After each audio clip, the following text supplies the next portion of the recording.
We're here for an interview with the Naples Daily News editorial board and Peter Simmons, who's running for mayor of Bonita Springs. Thank you for joining us here. Good morning. Thanks for having me.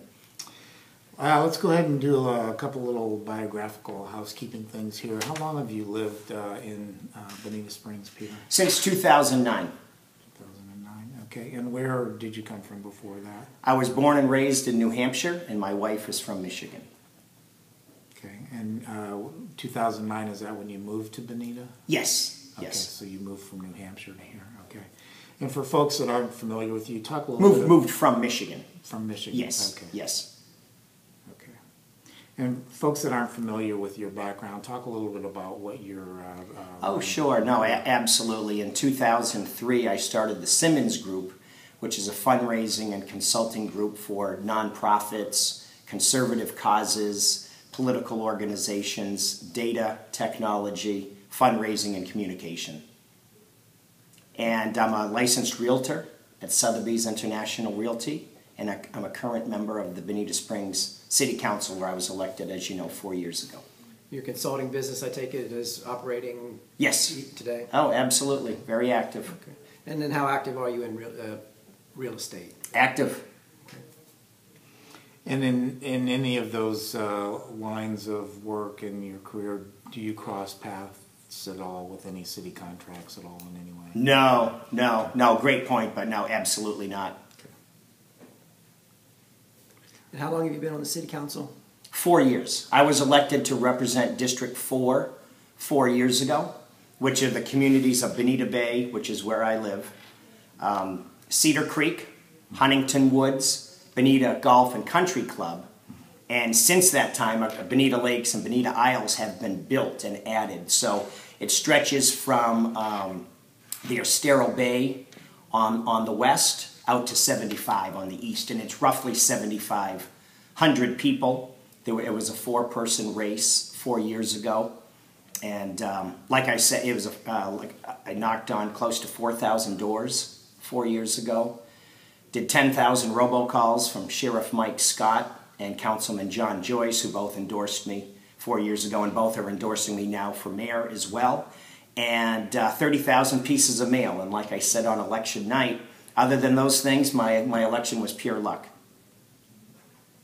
How are you going about it this time? Knocking on doors? I would expect to absolutely 5 or 6 times as many doors to knock on. Same approach. Absolutely the same approach. And you know, that's how you know what's going on in a community. It's always been my approach to, you know, take it to the street, so to speak, and knock on doors and talk to people and listen to people, hear their ideas, and because everybody has a different opinion or a different idea or a slightly different take on a very similar issue. And it's invaluable. It's absolutely invaluable. And we get a lot of good feedback about how we're doing, and we get some brutally honest bad feedback of how we're doing. But that's what it's all about. That's what it's all about. That's what this job is. It's a very local office, and I don't know how to keep it any more local than to introduce myself to people or reintroduce myself to people at their front door. It's always been my approach, and it always will be. What are you hearing from the folks when you knock on the door this time around? You said there's many different things, I'm sure, but what's the recurring themes that you're hearing? Well, we're hearing a lot about the high school, obviously, and we talked about that last night at the debate. And you know, the people want the high school. They have a difference of opinion on where the high school ought to be. We hear about the traffic. We hear about the environment. We hear about the beaches. We hear about Bonita Beach Road. And, you know, we hear obviously about downtown Old 41.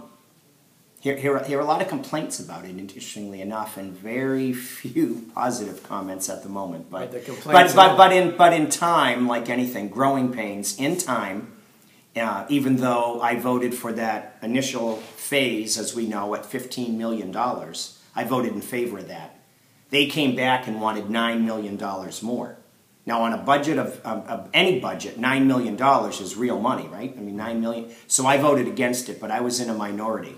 But having said that, onward and upward, committed to revitalizing downtown Old 41. But right now, there's some growing pains down there and some discontent. But it's going to be a beautiful beautiful downtown Old 41 eventually. That's walkable, bikeable, anchored by some really nice businesses, coffee shops, lofts, some affordable apartments, and some nice restaurants, concerts, and green space, Bonita Wonder Gardens, as we know. I mean, it just goes on.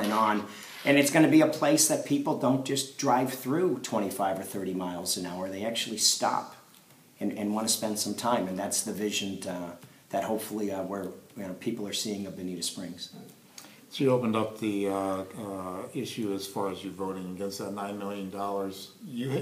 There were some specific things in that budget that concerned you, right? And that's why you voted against Well, it? for just one small example, if you call $320,000 a small example, for a public relations firm. A public relations firm, well, let me tell you something. I'm out knocking on doors right now. That public relations firm better get going because they're not, the PR in the community right now is poor. So I'm not sure we're getting our $320,000 worth of public relations on the downtown project. But look, this isn't gloom and doom, but this is just to answer your question. Sure. Coffee, donuts, there was all kinds of things in that budget for $24 million that I said this is a bit ridiculous. But I don't want to dwell on it because it's been passed. It's in our budget. It's part of our future. But I know we could have done a lot with a lot less there. $15 million is still a lot of money. And we could have cut out the $320,000 on public relations because I think you have 7 members of the city council and the mayor that are the best PR for this anyway. And I know you don't want to dwell on that, but I'm going to ask, I mean, is Oh, that sure. the approach that you're going to take as mayor, that you're going to be laser focused on the budget? You have to be. Look, there's a lot. None of us like taxes, but the reality is we have a wonderful a community here that we're living in, but we don't need to overburden taxpayers. We don't need to spend money foolishly. We don't need to pass budgets of $35 million when we only have revenues of $25 million. We don't need to spend $320,000 on public relations firm for a downtown Old 41 project. Like I said, that's obviously not shining through right now. Zero. Look, I want to start the budget at 0 and go from there and work our way up. And I guarantee when we go through this budget, not with a scalpel, but with an axe, you're going to see a better budget under my administration. I really hope to be able to do that for the citizens of Bonita Springs because there's a lot of families that still struggle to make ends meet, and they don't need to be overburdened, and they don't need to be swept under with some grandiose ideas of a $320,000 public relations firm in downtown. You mentioned, first of all, I started off with the high school. Obviously, it's a school board project. City council, one would think, would have some input or some sway over certain things. Is there a specific site that you think works best in Bonita Springs for the high school? There isn't, is the short answer to your question. If we can spend a few minutes on there, because obviously it's a very, very important issue. Look, this is a decision that's going to affect our community for the next 50 years. It's a very important decision, absolutely 100% in favor of bringing a high school to Bonita Springs. There were some, like I mentioned last night at the debate, that wanted to put it as far east as you physically could in Bonita Springs. Why? Because it's a means to an end, right? If you build it, they will come. And what it was a means to an end to blow out development on the east end of town. Well, as you know, I am one of the biggest people in advocating for our environment, for our clean water, for the Lake Okeechobee water releases to stop and flow south. But having said that, I've met with the school officials, Dr. Atkins, Mark Mora, the chief of staff, certain members of the school board, Steve Teuber and Kathleen Morgan in particular, who I know the best on the school board. And they are committed to bringing a high school to Bonita Springs. But I have fought and advocated for it to be in an environmentally prudent area. And the 3 locations, that the best of my understanding is now the 3 locations are on Bonita Beach Road and Bonita Grand on the north side of the road, off of Terry Street, north of the YMCA, and on Imperial Parkway, north of the Hawthorne community. I think they're all three wonderful sites. Depending on where you live, that may or may not be the right answer, but I'm going to be straightforward and real with you. They're all environmentally sound areas. They all have different concerns, but I think at the end of the day, what we really need to focus on are our children. Where are the children? Our children, you know, in proximity to any of these locations. The extra hours every week, every year that our students spend on buses that could be spent studying or doing other things productive. They could be playing sports for the hours that they're on the bus. I mean, we have students in Bonita Springs that go to school in Naples. We have students that go to school in Estero, that go to school in Fort Myers, and that go to school in North Fort Myers, is my understanding. And you know, that's all over the map. And not only will it help our students, it will help. It'll help drive our economy in a lot of different ways. And I'm looking at that. I mean, there are second and third tier factors from this high school. You know, it's all about too cementing an identity. You know, we're long overdue here for a high school, and Friday night football games and Saturday afternoon track meets and girls soccer and volleyball and indoor basketball. That's what does wonders for a community, absolute wonders for a community, not only to mention the strong education and the benefits for our children. So I'm all in favor of it, absolutely. Some of the mayors that have served in the past have come out and endorsed your opponent. My question for you, Peter, is are you going to take the position of mayor in a different direction than it has been in the past? Well, you know, that's a great question. Every person and every mayor that's been mayor of Bonita Springs is a different person. So one of us, there's going to be a new mayor, so there is going to be a different direction regardless. Hopefully it's me, and like I said, I know no other way to govern than to talk to people. That's what it's all about. Some people, unfortunately, take the attitude of their way or the highway. That's not what you get with me. I'm very much in touch with the people, very much in touch with the voters. Listen to their concerns, listen to their ideas.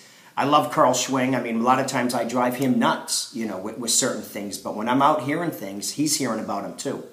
And he's done a wonderful job in that regard. And you know, having a pulse on the community.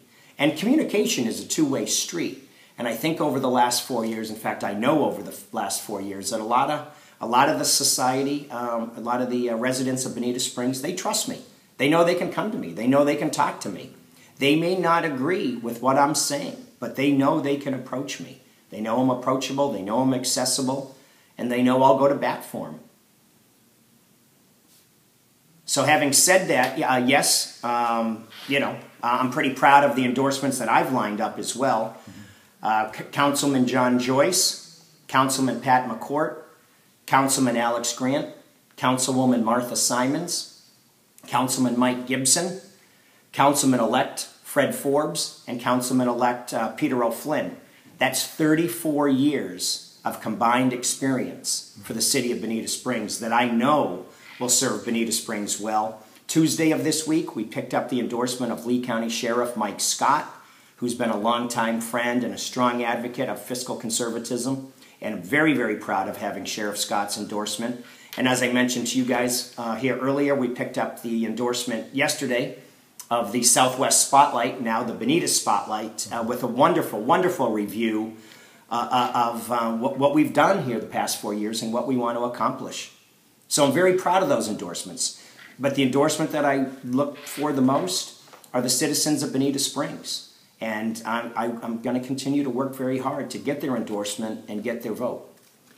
You mentioned in connection with the high school the idea of put it out east would drive development out east, which I take it you're not necessarily in favor of. Correct.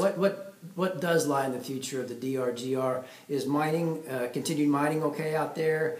Any sort of cluster development to move that 1 unit per 10 acres, you know, out of a sprawl situation and into a more compact arrangement?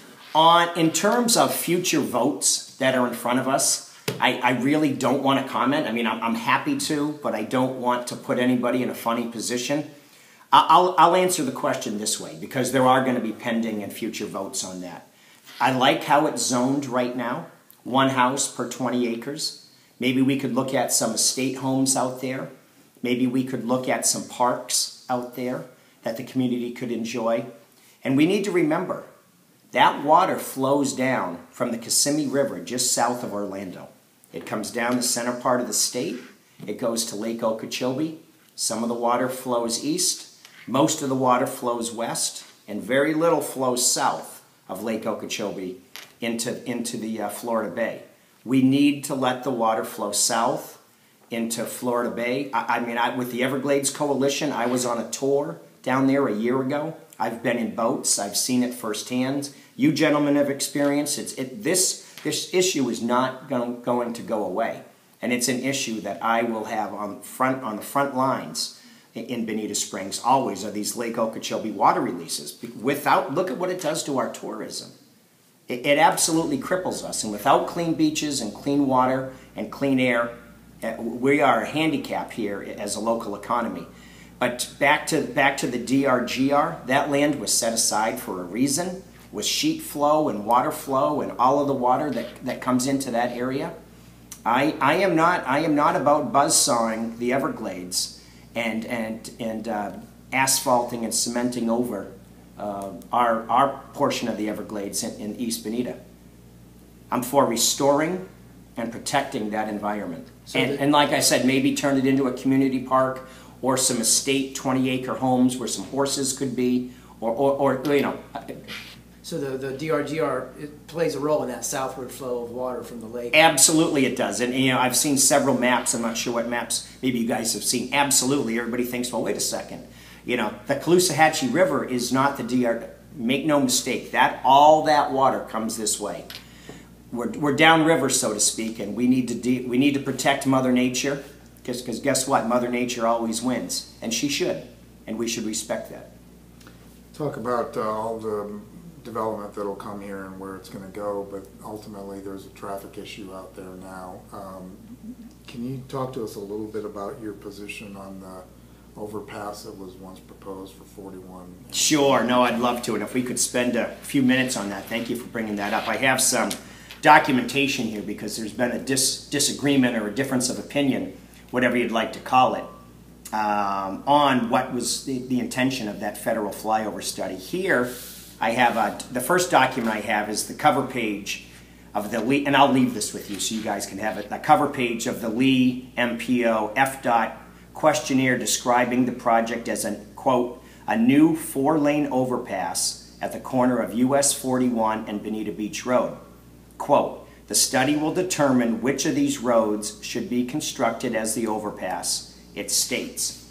And on the project description here it says, the project includes a new 4-lane overpass at the US 41 and CR County Road 865 Bonita Beach Road intersection. The purpose of this project is to improve the operation and safety of the intersection. The PD&E study will determine which of these roads should be constructed as the overpass. Then we move on to Document B. Document B is a slide from a presentation of the URS Corporation to meetings of the joint Lee and Collier County MPO Technical Advisory Committee and Citizen Advisory Committee from March 7th, 2013, describing the PD&E study project as, quote, a new 4-lane overpass. The document also notes that the initial planning screen was conducted in 2005, and you'll see from the slide right here, it says a new 4-lane overpass. Then we go on to Document C, which is minutes from the Bonita Springs City Council meeting dated December 3rd, 2008, because these projects take time. I mean, they don't just happen. It takes a lot of planning, back planning. It states that the council member was going to take a trip to Washington, D.C. to meet with members of Congress in the Senate where they would discuss funds for the potential overpass at US 41 and Bonita Beach Road. And there's a quote here talking about just that effect, that going to Washington, D.C. to get funding for the potential overpass at US 41 and Bonita Beach Road and the Estero Corkscrew Interchange. Now this is going back to 2008. Document 9, actually, a article from the Naples Daily News, If you guys remember Brad Kane, Brad wrote this story. And I'll just pull a quote from there where it says, and this goes back to 2006, in addition to inconveniencing the construction-weary travelers of US 41 and Bonita Beach Road, the building of the interchange would require the land that the Four Corners 5 businesses are operating on. So bottom line, get rid of the 4 businesses at the intersection of town. Absolutely ridiculous. The governments would have to buy out or pay the relocation costs and loss of business spheres for the Perkins and Iguanamia restaurants, Walgreens, Sunoco, and Papa John's restaurant. Then it goes on later on in the same article to say, quote, this overpass isn't something that will happen anytime soon. There have been discussions about overpasses at US 41 in Lee County for some time, and they aren't happening now. US 41 has an overpass with Colonial Boulevard in Fort Myers, which was built by the Lee County Department of Transportation, but that is the only one in the county. Just a few more documents. I appreciate your patience. Then we go to document E. This is actually a budget from the city of Bonita Springs for the year 2011, showing, quote, US 41 overpass on Bonita Beach Road flyover as a future capital project. We outline it right here. It's in the budget. You can see it's clearly in our budget. What that does is after, in theory, for those that wanted the overpass and wanted the flyover, this was Bonita Beach's portion to widen the roads and make the roads accessible to the flyover. Document F are minutes of the Lee County, Collier County MPO Citizen Advisory Committee from March 2013 showing the programming phase. It states, among all other things, that it makes more sense. Now, this is getting into when they're just freely talking about it. And what their recommendation was, it makes more sense, and this is a quote, it makes more sense for the US 41 to go over Bonita Beach Road because of the spacing of the intersections. And you can see that. And I will leave this documentation with you. And there's also subsequent. Let's see, I was going to say the interchange. Mrs. Lauren Brooks from the URS Corporation provided a PowerPoint on this project. They are assisting Florida Department of Transportation with the efficient transportation decision-making process, a precursor. And that's where they got into where it probably makes more sense for US 41 to go over Bonita Beach Road because of the spacing of the intersection. So, difference of opinion, absolutely. There are the facts. That's absolutely, it was a preconceived flyover federal study. And when you go back to the study itself, we voted it down from a city council 5-2 twice, and the Lee MPO voted it down by a vote of 10-4. And the question was asked, if the recommendation is made that FDOT makes that this is a flyover study, and that's the recommendation, can the city of Bonita Springs alter that decision? Can they talk about a left-hand lane or a right-hand lane or scrap the project altogether? The answer is no, because once they start the projects, once you accept that $1 million for a pre-designed flyover study, once the study starts, which it had, we had to rear it back. We had to pull it back and stop the study. When they come back with that recommendation, that's what you get. Nobody hands out a free $1 million. It comes with strings and conditions. So hopefully that answers that. So what's the alternative then in terms of moving? So absolutely. So immediately I introduced a Bonita Beach Road visioning study. And we're currently underway there. We did a nationwide search. We hired a firm from Maryland. It would have been nice to hire a local firm, but a firm out of Maryland that's looking at traffic, that's looking at second and third tier roads. I call them choke points and ancillary roads, so that to take the strain off of Bonita Beach Road and US 41 to give people other options of places to drive and places to turn.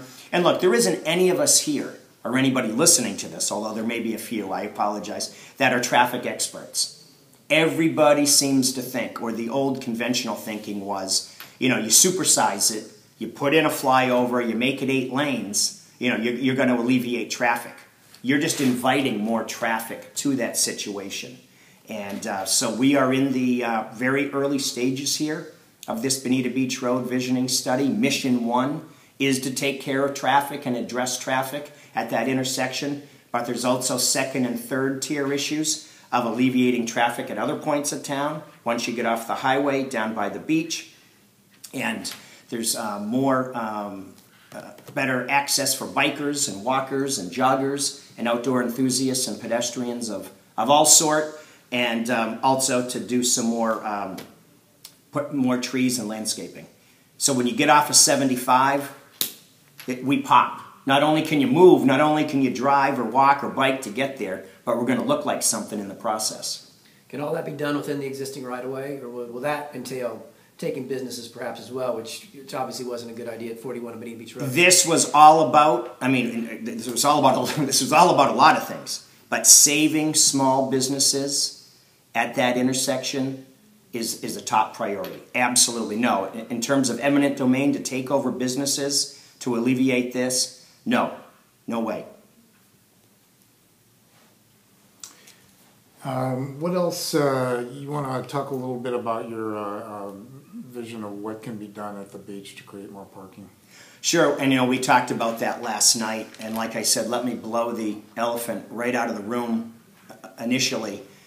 To take over environmentally sensitive land, to backfill, to cut down mangroves and sacrifice our environment to put asphalt or concrete, no way, absolutely not. What we can do is we can rearrange and redesign, which is also part of this visioning study, the beach, the public beach there that we have. We can work with Collier County to look at that piece of land that abuts the public beach access there right now. Because really, and you're both familiar with it, you have two separate lots there. I think that can be, I know it can be designed better. And that's going to be part of this Visioning Roads, Bonita Beach Visioning Study. We can look at assembling the parking there better. We can look at shuttle buses that run down from the mall and various points in town. And we can look at the public accesses that are there now. They're pretty tight as it is. And then when you look at like Weeks Fish Camp, which is up, which is another issue with Raptor Bay Towers, we need more public access to the water for the public, and I'm committed to that. But not at the expense of the homeowners on Bonita Beach. Those are private homes. That is not a commercial beach down there, And we need to protect their property rights. We need to increase access to the water and increase boaters up at Weeks Fish Camp. Is there city expenditures that may be involved in terms of creating that public access up on the northwest corner?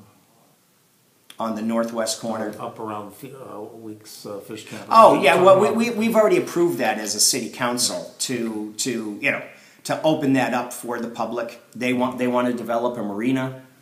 They wanted to, in an environmentally responsible way, improve access in there.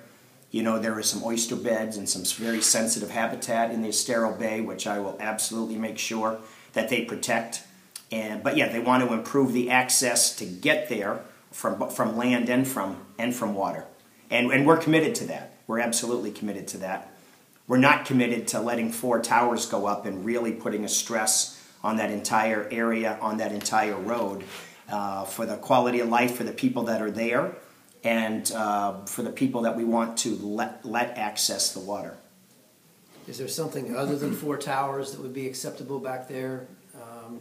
Well, the question was asked last night, what is your vision for that area? And we all know that area. It's a pretty nice vision there already. You have the Coconut Hyatt. You have some beautiful homes. You have, you have Weeks Fish Camp, which is now under construction and will be finished here at some point to allow access to the water. You have golfing, and you have private homes. So, anything in that vein, I think, is a nice vision. But in terms of adding several thousand more cars on the road on that delicate area, no, I'm not in favor of that. Our time's rapidly running out here. Is there any issues or any final thoughts you want to put in that we haven't covered here? Well, no, I mean, you guys are wonderful. It was a wonderful debate last night, so thank you very, very much for that. Like I said, you know, we're working at this very, very hard. We're very proud of our environmentally sound and fiscally conservative policies of the past 4 years and working with the people of Bonita Springs. What you see is what you get. I'm accessible, I'm approachable, I'm a real down-to-earth guy, married with 2 children here. We're running around at football games and cheerleading practice, and you know, we're vested in the community, and we have obviously a vested right ourselves to see this community flourish. We're really on the edge of something special here. It already is a special place. Let's keep it special. Let's resist the temptations of making it look like the East Coast and keeping Bonita Springs a community that we can all be proud of that has its own public high school. And I would really appreciate your consideration and your vote on March 15th. Thank you. Thank you.